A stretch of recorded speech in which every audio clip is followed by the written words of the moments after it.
কিছুদিন আগে ফেসবুকে আমি একটা পোস্ট করি ফিলিস্তিনের এই যুদ্ধ নিয়ে। তো সেই পোস্টে একটা কমেন্টস আসে। সেই কমেন্টসটা পাঠায় সুস্মিতা রায় নামের কোনো একটা মহিলা। কমেন্টসটা এরকম ছিল যে উনি বলছেন যে খুব ভালো লাগলো যে আপনি এরকম একটা পোস্ট করেছেন দেখে। আপনার এই পোস্টটা দেখে বুঝতে পারছি যে আপনি এখনও আপনার ধর্মের প্রতি টান আছে, একেবারে শেষ হয়ে যায়নি। আর আশা করছি যে আপনি নিজের ধর্মের আস্থাটা রাখবেন আর ধর্মের কাজকর্ম করবেন। উপরওয়ালা আপনাকে হিদায়াত দিক যে আপনি ধর্মের প্রতি আস্থা রাখুন, এরকম কিছু উনি লিখেছিলেন। তো উনি পার্সোনালিও আমাকে মেসেঞ্জারেতে কয়েকটা মেসেজ করেন, তাতে ওইভাবে লেখেন আমি আমার ছেলেকে গান বাজনা শেখাচ্ছি, ধর্মের কাজ শেখানো উচিত। আমি অবশ্যই ওনাকে রিপ্লাই দিতে পারতাম, তো কিন্তু সত্যি কথা বলতে আমার ইচ্ছা হয়নি ওনাকে পার্সোনালি কোনো এইগুলোর জন্য রিপ্লাই দিতে। যাই হোক, আমি ওই বিষয়টা নিয়ে আমার কয়েকটা কথা আমার মধ্যে ভীষণ চলছিল, তো সেটা নিয়েই আজকের আমি কথাগুলো বলতে এসেছি। ধর্ম সম্পর্কে আমি যাব না, কারণ ওটা সম্পূর্ণ নিজের ব্যক্তিগত একটা ব্যাপার। যে আমি কোন ধর্মের বা আমি আমার ধর্মচর্চা কীভাবে করি সেটা সম্পূর্ণ ব্যক্তিগত ব্যাপার। আর সেই ধর্মের প্রতি আমার আস্থা আছে কি নেই সেটাও আমার সম্পূর্ণ নিজের ব্যাপার। আমি আমার সন্তানকে কি শিক্ষা দিচ্ছি, ধর্ম শিক্ষা আরও দিচ্ছি কি দিচ্ছি না, সেটাও একদম আমার ব্যক্তিগত ব্যাপার। অতএব ওই ব্যক্তিগত ব্যাপার নিয়ে আমি কোনো চর্চা করতে, পাবলিকলি কোনো চর্চা করতে চাই না বা আসি না।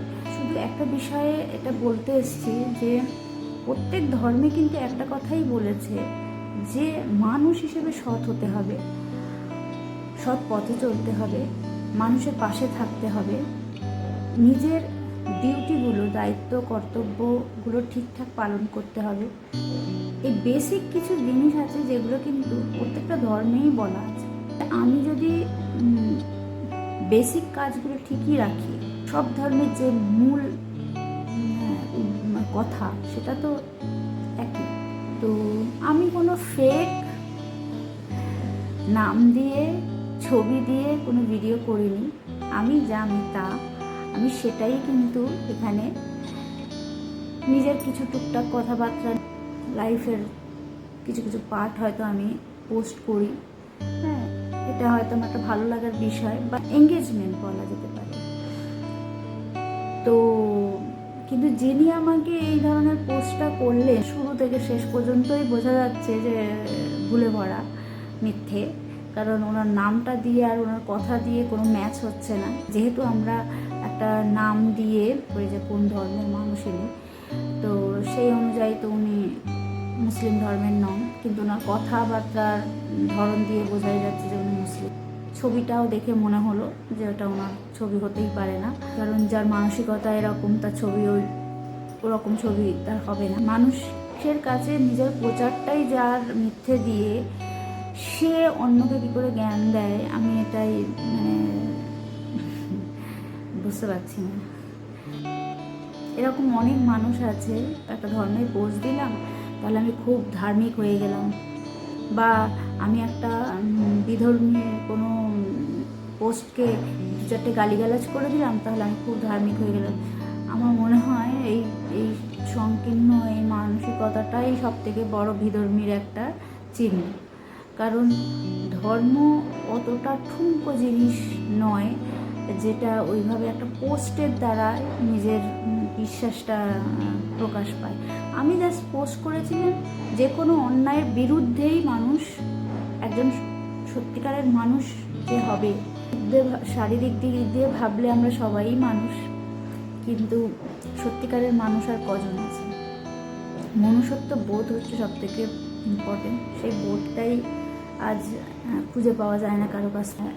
অনেকেই ভেতরটা আলাদা, বাইরেটা আলাদা, এইভাবে যে সাজিয়ে নিজেকে একটা মুখোশ পরা মানুষ হিসেবে লোকের কাছে প্রেজেন্ট না করাটাই কিন্তু